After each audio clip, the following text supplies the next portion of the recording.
Welcome back to Automotive Anatomy. So, before I let Francisco take over the entire video, this is the old engine that he ended up resealing. This is a couple of days before the car getting dropped off. And then I just want to say thank you to Francisco and his team for documenting the entire process and going to detail as to the things that was replaced, the things that got damaged. So just want to say thank you for that, man. And yeah, in essence, the resealing of this engine and then transferring everything from the motor that had blew up. And so I think it was a pretty cool experience to be able to see this from my end, and appreciate the hard work that goes into not just the swap of a car, but actually cleaning up a whole bunch of other stuff, because there was a lot of wiring that also needed to be addressed, and a lot of seals that had given out over the last now 5 years that I've owned the car, since I first got it swapped by him back in late 2020. I think I got it back early 2021. So 4+ years of just driving it. And yeah, I think it was cool to be able to document all of this. So thank you, Francisco and team. And now I'll let Francisco take over. He's gonna get replaced. I'm gonna replace these two. Who knows how long they've been sitting, so I'm not gonna risk it and fill it up coolant, and then one is not reading properly, or vice versa, and it's gonna be a big mess. Oh yeah, here we go. Check out that cord. Woo. It's almost done. It was a big project, and honestly, I was talking to Gus about it, and this is gonna be my last ones. So we got this one. Oh, turn around. We got this one. We got the Integra as well. This one's has been painted and everything, ready to be buffed out. Then we got, I don't even want to talk about this Accord. But yeah, so far so good. I like that. But yeah, so far, we're gonna make Gus' engine great again.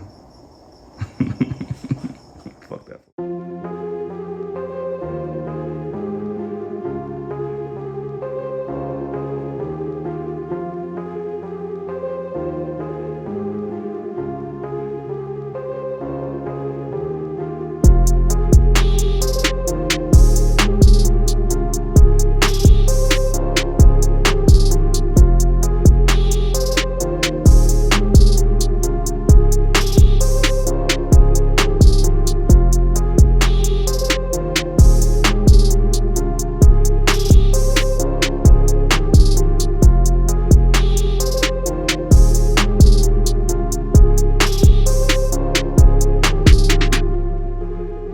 I might have found something interesting. You know how Gus likes to be slammed and whatnot. And it's weird to me because why is the downpipe covered in oil? I'm not sure if you can see that it's touching the oil pan. I'm gonna take off the downpipe right now and see what's going on with this, because that is incredible how maybe he blew a rod.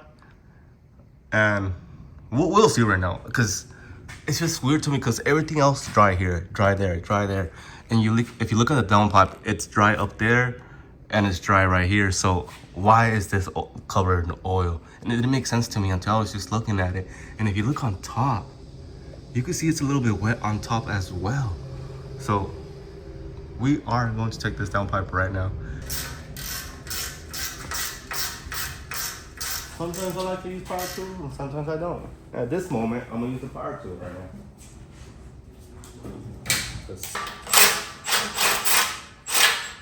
Cool. Little wobble.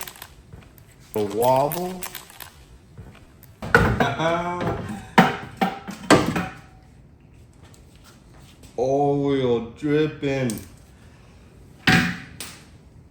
Let's see what happens.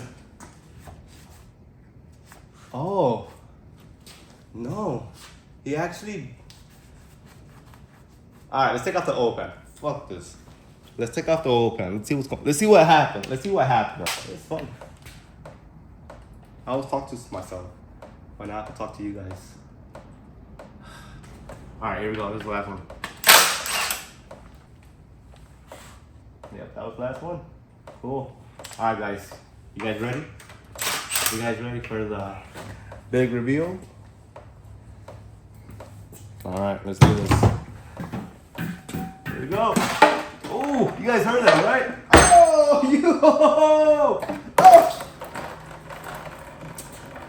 It had a full oil. Oh, that's, you drain oil, all right? You guys fucking drain the oil. Jeez. I gotta clean up. Should have drained the oil, guys. I should have drained the freaking oil. It blew up. I did the oil pan. I'm 100% sure I did the oil pan. Because this is the gasket I use from Velcro. If it's a Velcro oil pan gasket, and it's this one, I 100% did it. Anyways, I like using this Velcro because, as you can see, it's the metal type one. So you could torque it to 10 pounds and you'll be set. The one I did on Gus's right now, it's an OEM one. You have to do that one slowly. I torqued those at 10 pounds. No, 9 pounds.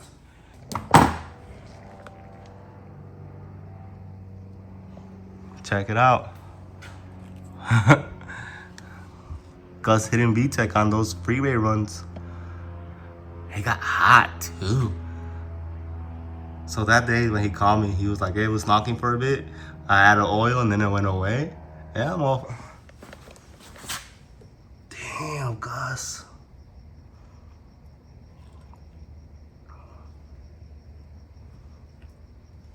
That's crazy. That's crazy.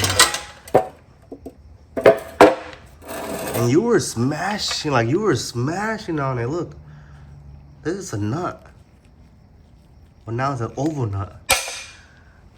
This is the part that goes right here, look. Huh. Right here, look.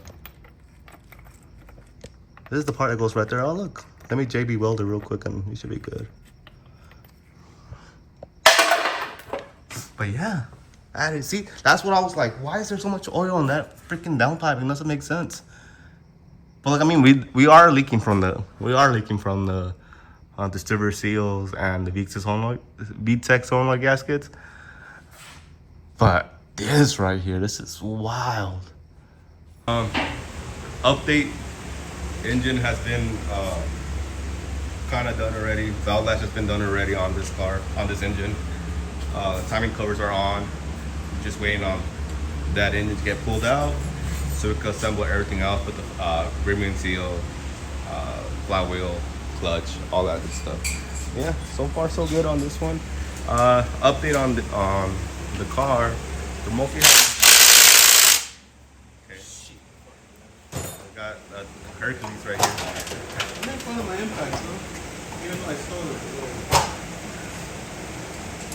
So we have mostly everything kind of ready to get pulled out.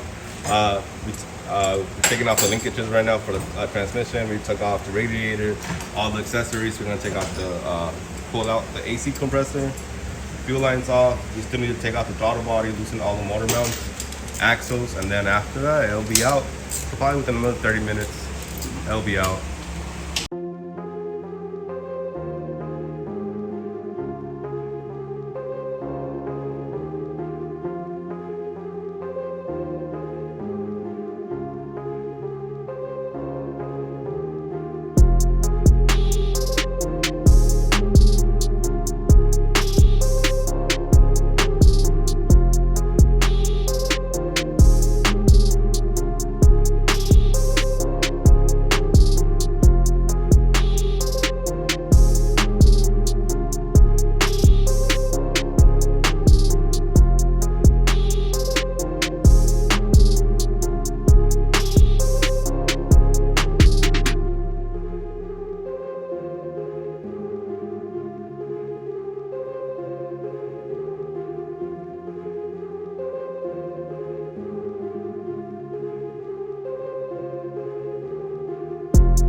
picked up our tools, we picked up the mess, we picked up the oil, all that stuff.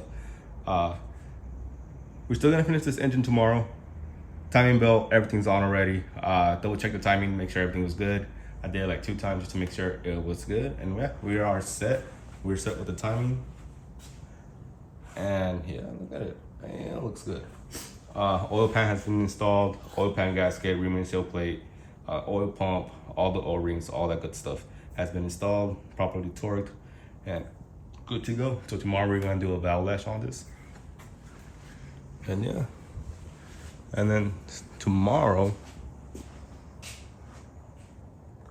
we are going to get on this, take off the engine, everything complete. Like I said, we're gonna double check if the clutch is still good, make sure everything's good on this car, so we can put everything on this engine, turn it on, and you can drive.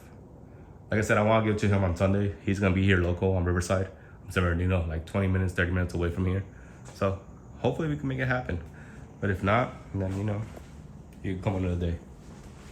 Yeah, check it out.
Bracket, motor mounts, harmonic balancer, AC alternator and power steering bracket.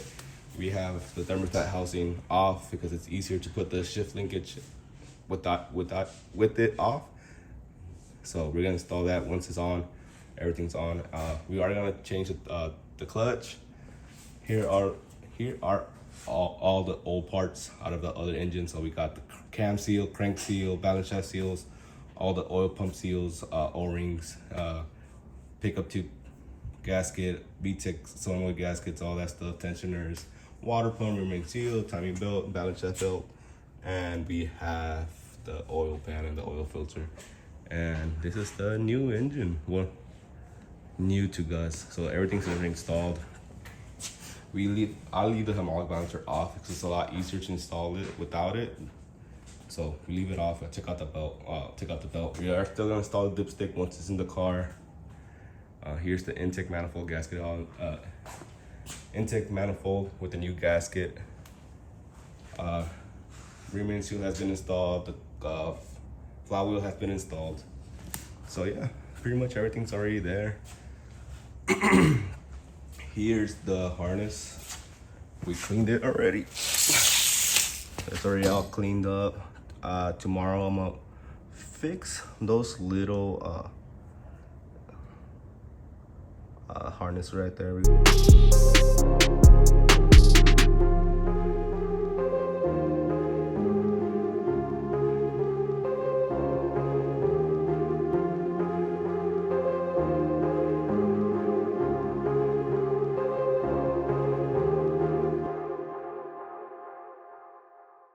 Engine bay on this, on Guts' Accord.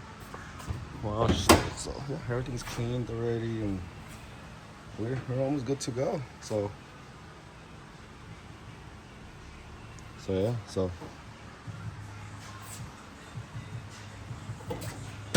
right now what we're gonna do is we're gonna replace these hoses right here. All these are coolant hoses. They are a little bit stiff, and they're pretty stiff, so we're gonna replace them, make sure they're all good to go. Engine's complete, engine's ready to go. They fixed all the wiring already, so as you can see, new plugs for this one, new plug for for temperature sensor, coolant temp, fan switch.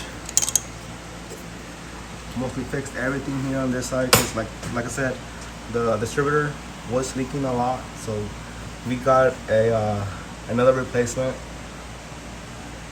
And yeah, so transmission is on, everything's on already, ready to get installed. Engine bay has been washed too as well. Engine bay has been washed, and yeah, I'll put you in a time lapse right now and to get installed. Cool. So yeah, pretty much it's there. Clutch is in already. We're about to put the transmission on right now. I am working on the harness right now, so we're working on his fan switch. I mean, the wires were kind of peeled already. This one broke off. But yeah, we're working on this to make sure everything's good to go, so we have no problems later down the road. Oh, I can show it right now. See, look, I already broke off. Can you see? Yep.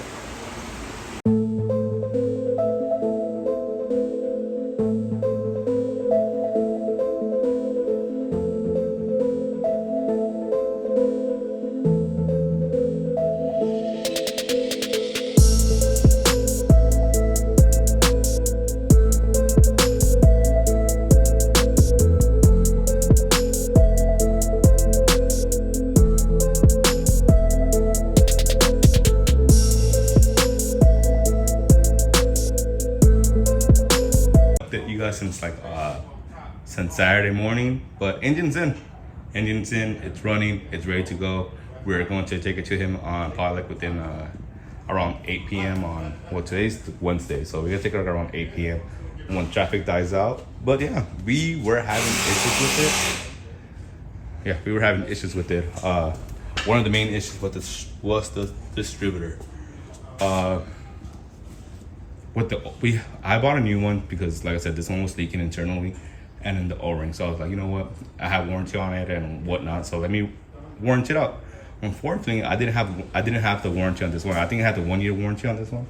So I was like, you know what? Send it out. I need it anyways. Like, we're not gonna deal with this because it's China. Like, I mean, I'm not gonna reseal a China distributor for one. So we installed the engine, put the new distributor on, make sure everything was good. Make sure everything was like on the proper setting and whatnot. So cool, it turns on and everything. For some whatever reason, it will idle so high. It was idling like around 3 for like almost like for like cool like 5 minutes to 10 minutes, and then it'll drop to like 1800. And we checked if we had a vacuum leak. We did a smoke test. And everything checked out. Everything was good, no issues whatsoever. And then eventually, like, it will idle at its proper 1,900, and so it was good. But I was having the issue where when it will idle like around 800 to 1,000, it will stumble. It will just stumble a lot. It felt like it was a sticky injector or spark plug issues. I didn't buy some spark plugs, so I reused the old spark plugs out of the other engine. And for one, I was just like, oh, it could be spark plugs. So we were like, all right, leave it alone. Let's come back. I'll come back Sunday and double check it. Cool. Came Sunday, changed out the spark plug. Same thing. It will idle high for a good 5-10 minutes, and it'll come down. And guess what? The stumble was there. And I was like, cool. All right, let me change out injectors. You know, like, pretty sure it's gonna be a leaky injector or whatnot. Replace the injectors. I had some spare F22A1s injectors. Put them on. Same issue. And I was just like, what in the world could it be, you know? And then my helper was like, on Saturday, he was like, hey man, that distributor looks like extra China. And I'm like, it really does, but it's not throwing me codes, it's not throwing me nothing. It's turning on, like, first crank, everything. And I was just like, all right, well, let me check timing.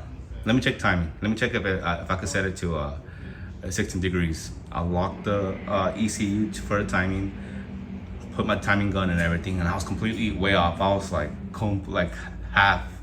So I was just like, man, is my timing off a tooth or what's going on, you know?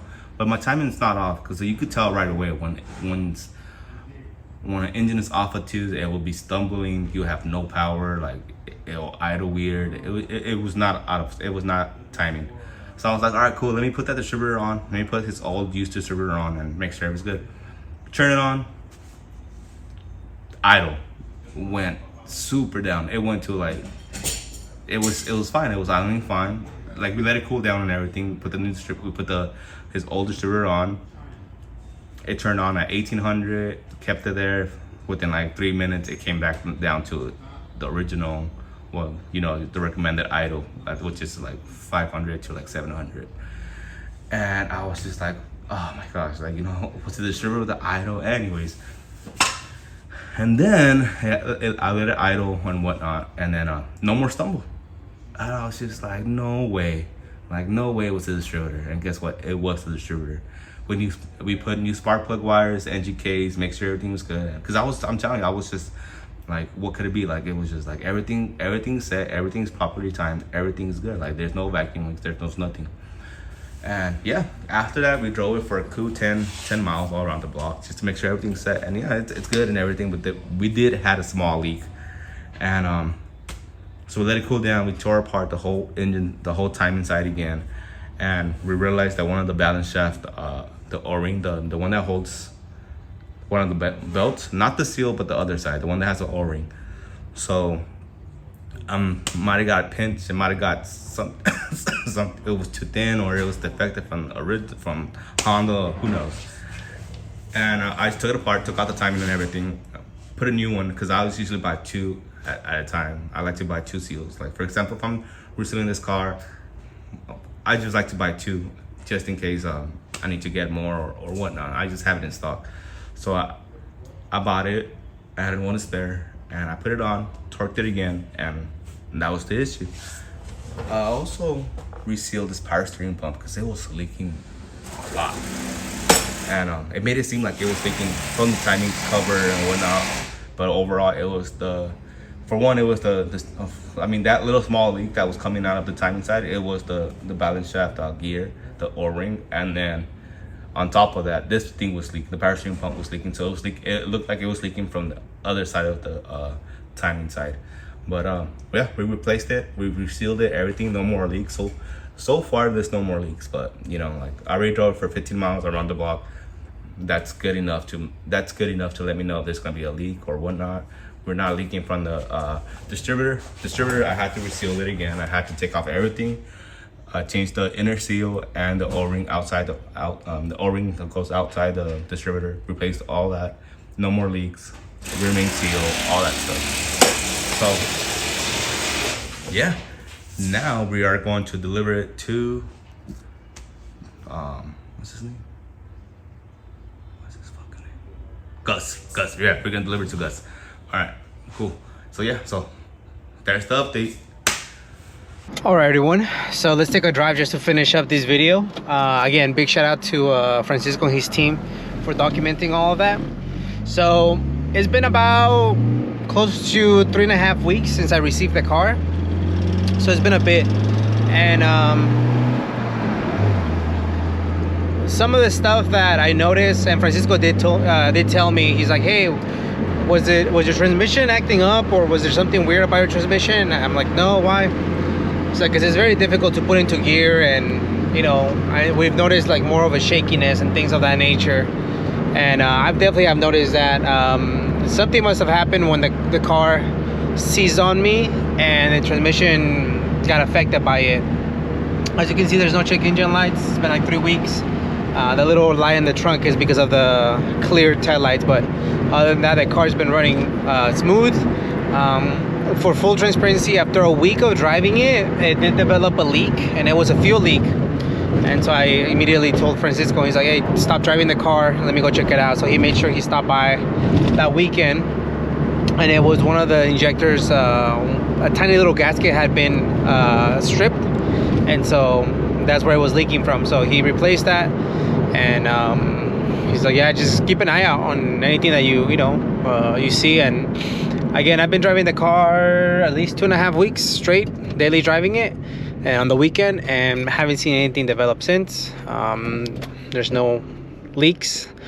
Like I said, the transmission, I've gotten used to revving out the car a little bit more to like maybe 2,500 to 3,000, and then the the power feels so okay. Like right here, it feels sluggish. Then the power kind of kicks in, and then if I shift down, you can hear obviously the axle.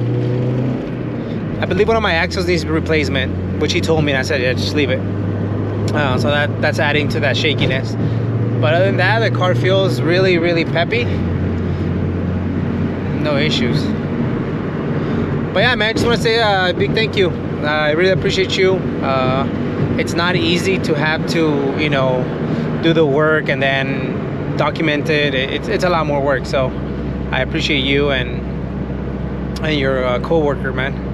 Transmission will be the next thing that we're probably gonna have to address, just because there was some damage as the motor went out. But look, for now, we'll just keep driving it till we can. Very, very happy with the work, and yeah, that's all we can ask for. So thank you, Francisco, once again, man. Got the car back into my position in a very, very fast time, and also dealing with the third party and getting the engine. It could have, you know, it wasn't the smoothest of transition at times, but you made it happen. So thank you so much, man. And yeah, anybody else out there who wants to get some work done in your Honda, yeah, hit them up. Worst case scenario, you don't like the price or you don't like the time around, you know, worst case scenario. But yeah, man, thank you so much for the time and just making this happen and saving Jackie for like a third time already. I should probably name her after you now. Francisquita. Alright, peace out, everyone, and thank you guys so much for the love and the support.